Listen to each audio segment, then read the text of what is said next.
Bonjour tout le monde, bienvenue. Petite réaction sur vos réactions à mes dernières vidéos parce que je me suis fait pas mal insulter et je vois que c'est des sujets qui sont sensibles et je vois que c'est loin d'être gagné l'histoire. En fait,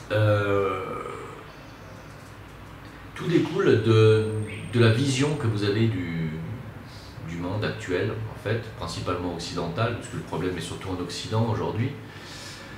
Le problème identitaire est en Occident. Il n'y a pas de problème identitaire dans les pays africains, maghrébins, musulmans. Il n'y a aucun problème identitaire.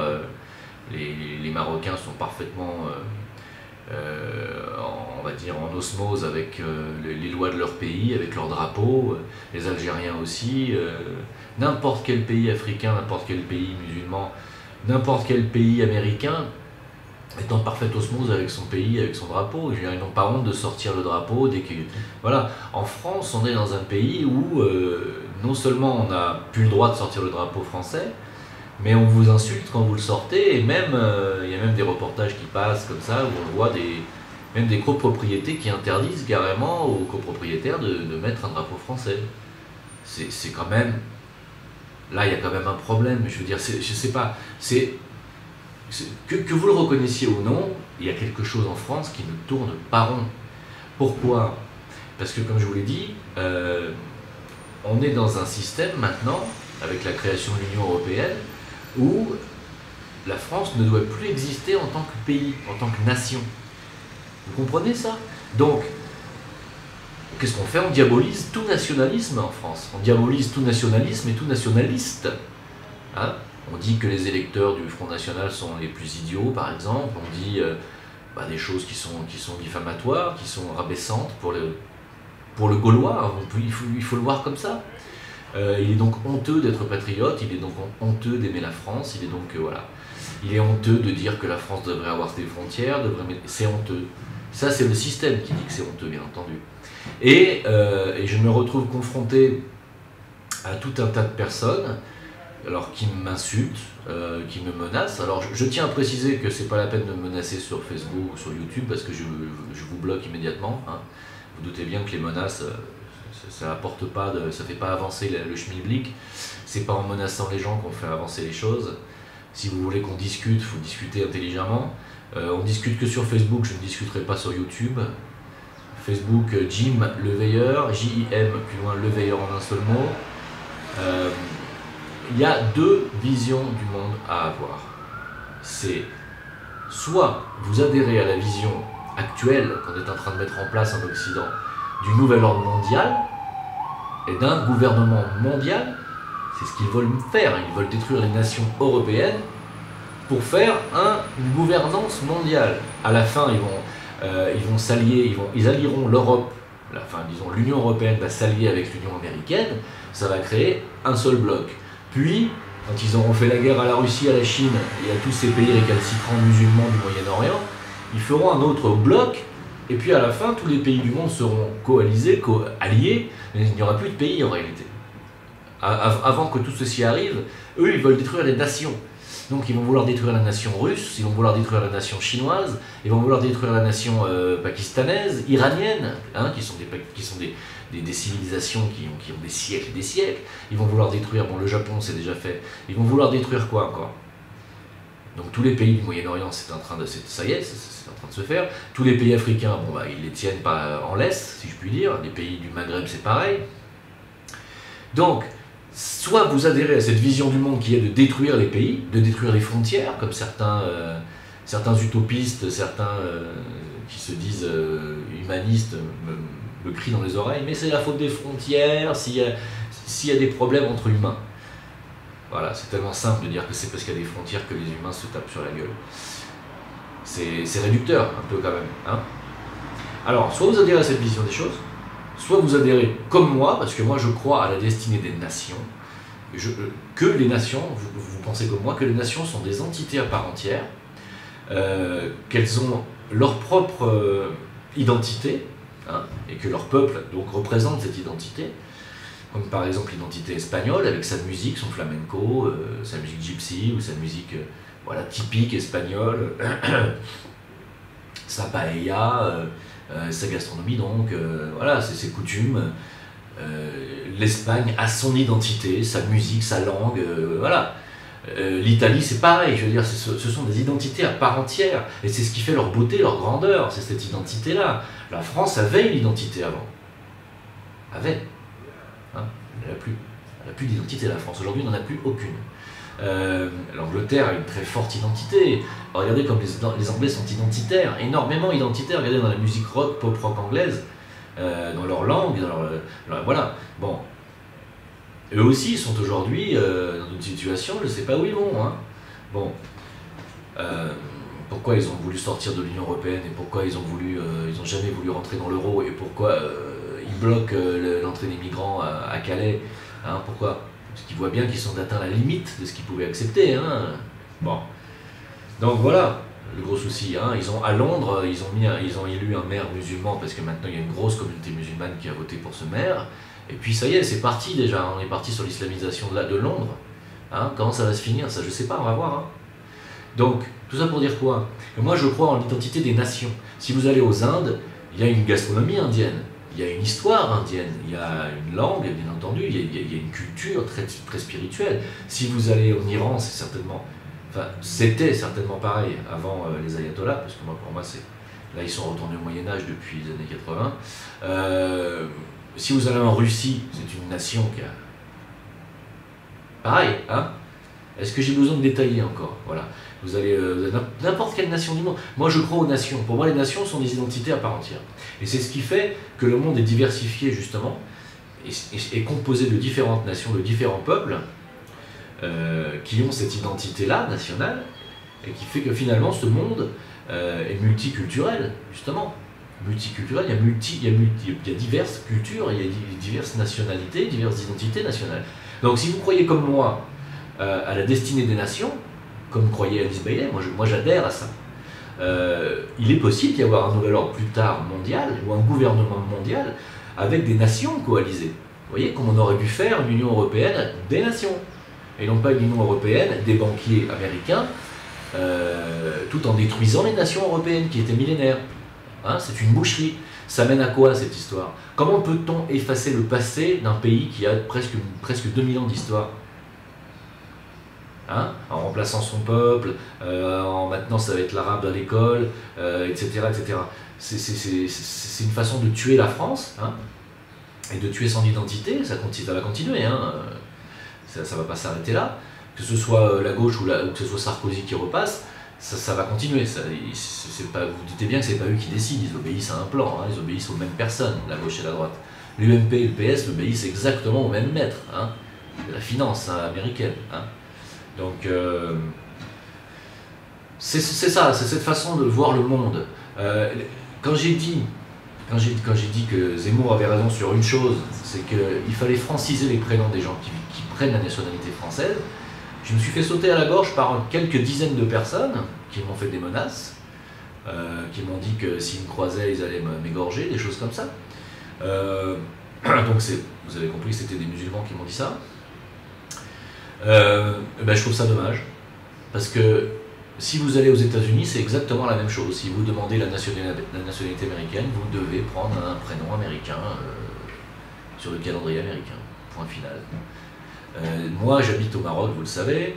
Si demain, je demande la nationalité marocaine, et que je l'obtiens, ce qui n'arrivera jamais, hein, mais admettons, j'obtiens la nationalité marocaine, je prends un prénom marocain. Je le jure devant Dieu. Hein. Et même si je n'ai pas cette nationalité et que j'ai envie d'épouser une Marocaine demain, je suis obligé de me convertir à l'islam. Obligé. D'accord? Qu'on ne vienne pas nous dire qu'en France, on oblige les gens à se convertir au christianisme ou à la laïcité franc-maçonne. On ne vous demande rien. Hein? Moi, ici, je suis obligé de me convertir si je veux épouser une Marocaine. Obligé de me convertir. Et si je me convertis, je prends d'office et obligatoirement et automatiquement un prénom musulman. Normal. Alors, ne venez pas nous donner de leçons, s'il vous plaît. Ne venez pas me dire que la France est raciste ou fasciste ou machin, parce que la France est beaucoup moins nationaliste que tous les autres pays du monde, et certainement moins que tous les pays musulmans, même maghrébins, hein, bien moins nationalistes. et elle est bien plus accueillante et bien plus tolérante que n'importe quel pays du monde. Et trop, ça va trop loin. Aujourd'hui, la France se tire une balle dans le pied avec sa tolérance à outrance. Aujourd'hui, on est arrivé à un point de quasiment de non-retour, où l'identité française est en train de disparaître, et où ceux qui disent non mais on voudrait quand même que ça continue un peu, sont stigmatisés, sont traités de fachos. D'accord? Alors on ne peut même plus sortir son drapeau, on a peur maintenant. On est français, pardon. Non, non, non. Moi je trouve ça... Alors, moi vous savez, je ne suis pas d'accord avec les politiques menées par la France. Je ne suis pas d'accord que mon pays fasse la guerre à la Syrie, que mon pays fasse la guerre à l'Irak, que mon pays détruise la Libye. Je suis totalement contre ça. Hein? Mais ça ne m'empêche pas d'être quand même fier d'appartenir à un pays qui a un passé millénaire, qui a fait des erreurs, qui a créé des guerres, oui, qui a tué beaucoup trop, qui a colonisé, oui, beaucoup trop, je reconnais. Mais je suis quand même fier de faire partie d'un pays qui est arrivé finalement à faire des choses bien aussi, hein, et à avoir un patrimoine assez unique au monde, une diversité assez unique, une gastronomie extraordinaire et une richesse finalement culturelle qui est assez rare. Et je regrette de le dire, mais c'est inacceptable de laisser ce pays disparaître. Et vous qui avez la chance, justement de vivre la chance de vivre en France aujourd'hui, c'est plus trop une chance de vivre en France aujourd'hui, c'est plutôt presque une punition, j'allais dire. Mais enfin, vous qui avez eu la chance d'obtenir la nationalité française, c'est une chance, hein, vous savez. Hein. C'est pas, moi, j'aurais pas la nationalité marocaine, je le redis, hein, et j'aurais jamais la nationalité d'un autre pays, parce que c'est très très difficile d'obtenir la nationalité d'un pays, c'est très dur. Hein. Donc vous qui avez la chance d'avoir eu cette nationalité, ne crachez pas dessus. C'est dingue. Comment est-ce qu'on peut faire un truc pareil?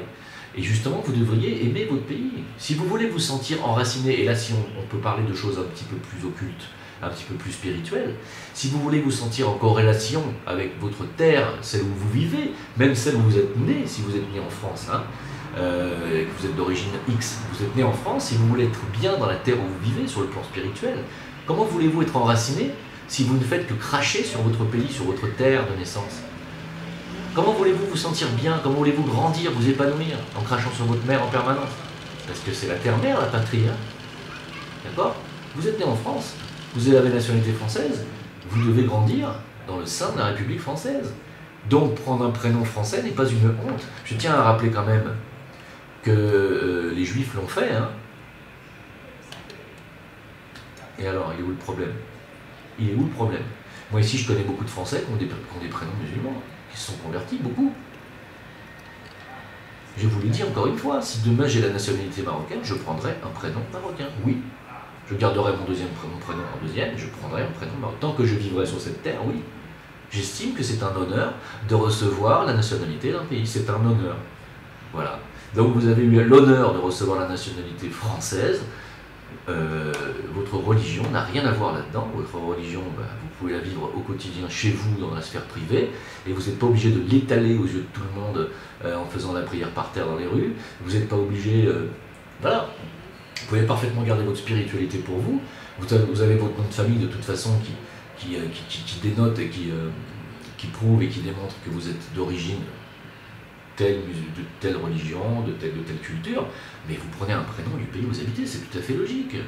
Après, comment voulez-vous? Après, on se plaint que les gens sont stigmatisés, que vous n'avez pas d'emploi, que si, que ça, bah oui. Oui. Ouais, c'est normal. Faites pas d'efforts, il n'y a pas d'effort d'intégration de faire. Encore une fois, je vous dis, si la France ne vous plaît pas, allez voir aux États-Unis comment ça se passe. Par exemple, vous allez voir que c'est 4 fois plus difficile. Allez dans n'importe quel pays, vous allez voir que c'est super dur. D'obtenir la nationalité, vous croyez que vous allez l'avoir comme ça en 6 mois? C'est supra dur. Supra dur. Voilà. Alors, d'abord, voilà, je voulais dire ça, pour dire que c'est pas du racisme, du fascisme, que de dire que, oui, il faudrait que les Maghrébins, enfin les Français d'origine maghrébine qui ont reçu, maghrébine ou X, hein, qui ont reçu la nationalité française devraient prendre un prénom français par respect, oui, par volonté de s'intégrer, par volonté de devenir français. Et ne pas vouloir changer la France en la musulmanisant, en l'islamisant, c'est pas bien. Tant que vous vous comporterez comme ça, c'est-à-dire en pays conquis ou en conquérant, vous allez vous heurter au rejet du reste de la population. C'est une évidence. C'est une évidence. Imagine, moi j'arrive, je suis français, j'arrive, je vais dans la Médina, je mange un saucisson devant tout le monde pendant le ramadan en pleine journée avec une bière à la main. Bon, on va me foutre en tôle. Actuellement, en tant que français, on va me dire non, là t'exagères un peu là. Rentre chez toi parce qu'ici ils sont tolérants. Bon, si je fais ça en Iran, je vais en tôle, d'accord? Bon. Ici, bon. Mais admettons, on vienne à 1 million de Français. Parce que vous êtes quand même plusieurs millions de musulmans en France. Hein. On dit 6 officiellement, mais officieusement c'est plutôt 15. Hein. Imaginez qu'on arrive à 1 million de Français sur la Médina, là, et on arrive tous avec nos bières à la main, vous savez, comme les footeux, là, les supporters de foot, pendant le ramadan. Et qu'on dise, allez, il faut trinquer, allez, les musulmans, là, venez boire avec nous, là. Est-ce que vous vous rendez compte le rejet auquel on serait confronté de la population marocaine? On se ferait mais taper sur la gueule, ça serait une boucherie. Et puis on se ferait éjecter au final. Hein.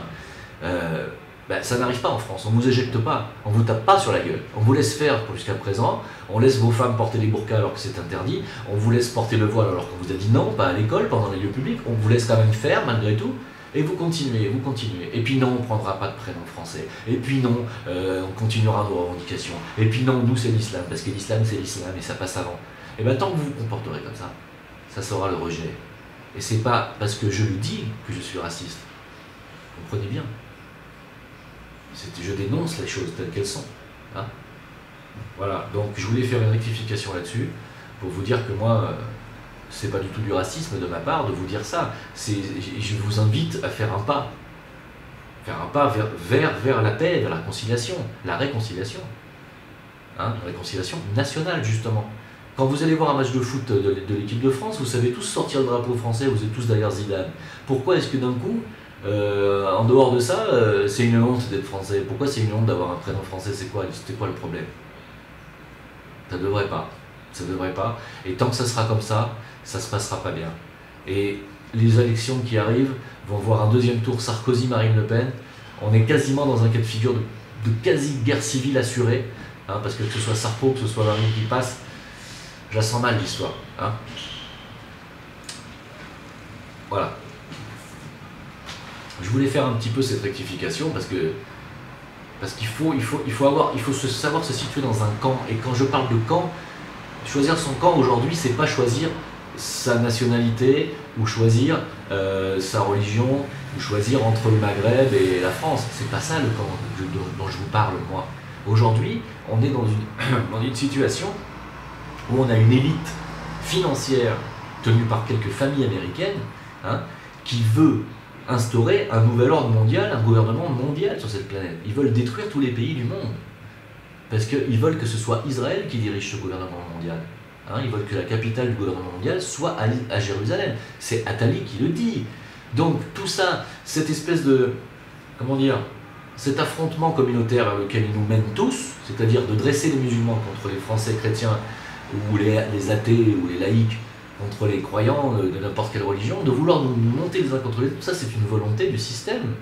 Hein, du système qui n'est ni musulman, ni chrétien, ni athée, c'est-à-dire les autres. D'accord? Vous avez compris de qui je parle. Hein. Donc, aujourd'hui, il est là à choisir son camp, c'est ça. Hein.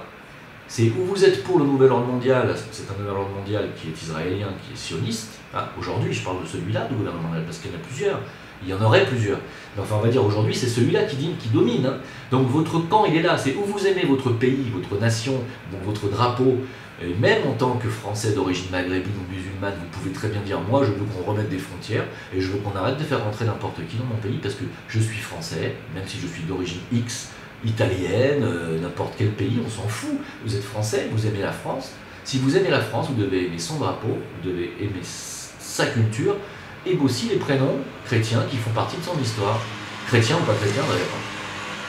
Enfin, le plus souvent, c'est des prénoms chrétiens, c'est sûr. Mais voilà. Il n'y a pas de honte à avoir que de porter un prénom chrétien. Je serais quand même à vous rappeler que Jésus fait partie des prophètes de l'islam. Et je vois pas où est le problème. Quel est le problème de s'appeler Pierre, Paul, Jacques?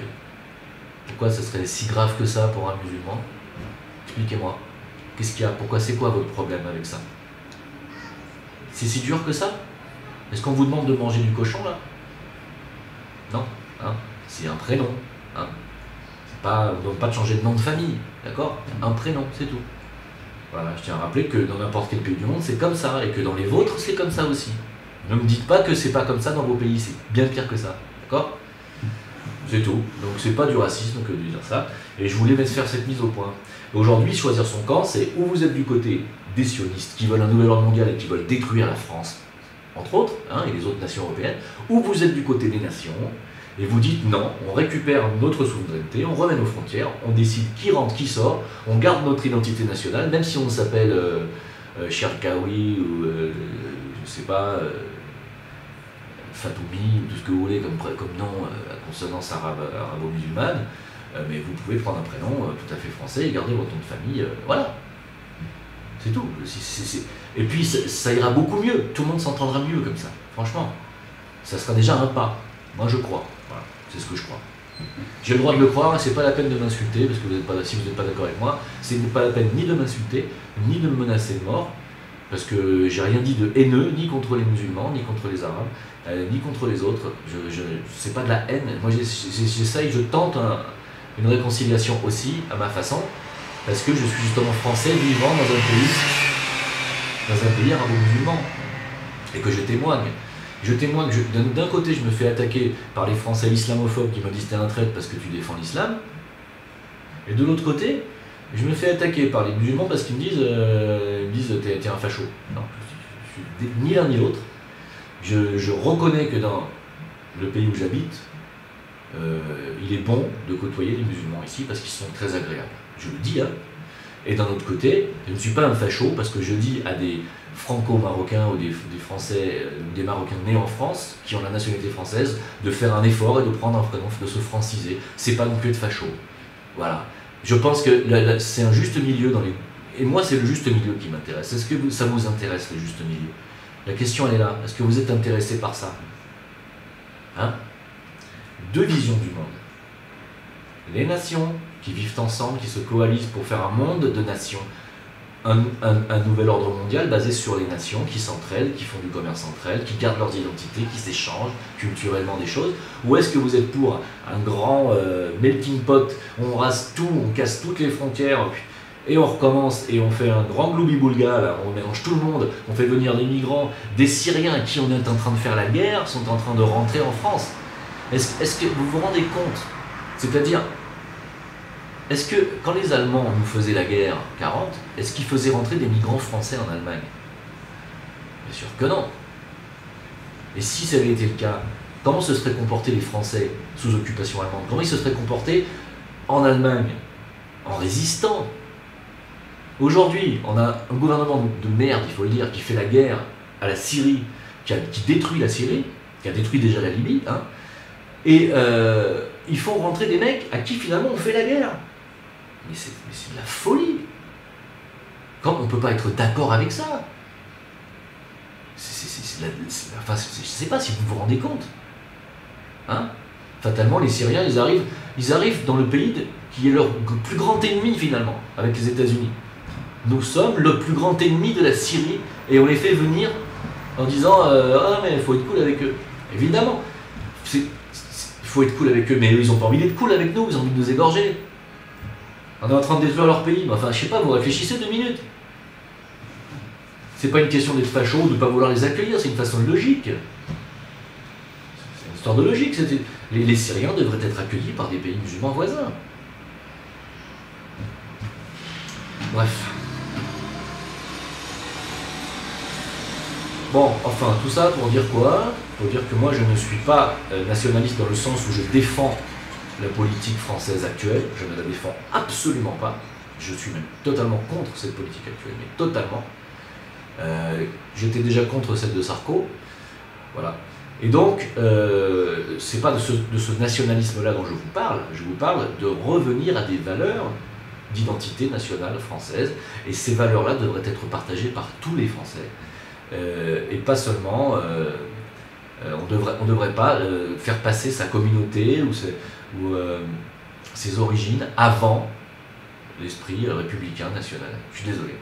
je regrette. Ça ne fonctionnera pas. Et tant que vous me direz non, nous on est musulmans avant tout et on t'emmerde, tant que vous me direz ça et que vous direz ça à tout le monde en France, vous serez confronté au rejet global, général, du reste des Français, et ça finira mal. Et c'est dommage, parce que moi, c'est pas du tout ce que je souhaite. Voilà. Donc, c'est pas la peine de vous en prendre à moi. Moi, j'espère que vous avez compris le fond de mon discours maintenant.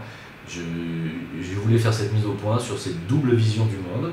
Ne faites pas le jeu du sionisme qui veut détruire la nation française pour ensuite diriger la France, ou ce qu'il en restera, depuis Jérusalem. C'est ce que veut faire Attali, qui veut transformer la France en motel, hein, et qui veut que l'être humain soit un éternel voyageur, un errant, hein. C'est la traduction même de l'hébreu, hein, l'errant. Hein. En fait, ils voudraient que tout le monde devienne apatride, hein. C'est ça leur but, hein. Ils voudraient qu'on soit comme eux, qu'on n'ait pas de patrie, quoi. Non, non, ne faites pas leur jeu. En ne vous francisant pas, vous faites leur jeu. Si demain vous vous francisez, que vous dites, nous on aime la France, finalement, on aime ce pays, voilà. Oui, c'est vrai, il a colonisé l'Algérie, oui, c'est vrai, le Maroc était sous protectorat français, oui, etc., etc. Mais on lui pardonne parce que c'est quand même un pays qui est ci, qui est ça, et on habite dessus, et on a envie de faire quelque chose de grand sur ce pays parce qu'il nous a aussi aidés. Si vous rentrez dans cette optique-là, la France va non seulement se relever, va s'unifier et va chasser les véritables auteurs de ce qui se passe actuellement et qui est en train de détruire la France. Hein, je parle du CRIF et de toute cette équipe-là. Hein. Voilà. Alors j'espère que cette fois vous m'aurez compris, j'espère que on m'aura entendu. En tout cas, voilà. Je ne peux pas dire plus que ce que je viens de dire. Voilà. À bientôt pour une autre vidéo plus instructive que celle-là, j'espère. À bientôt.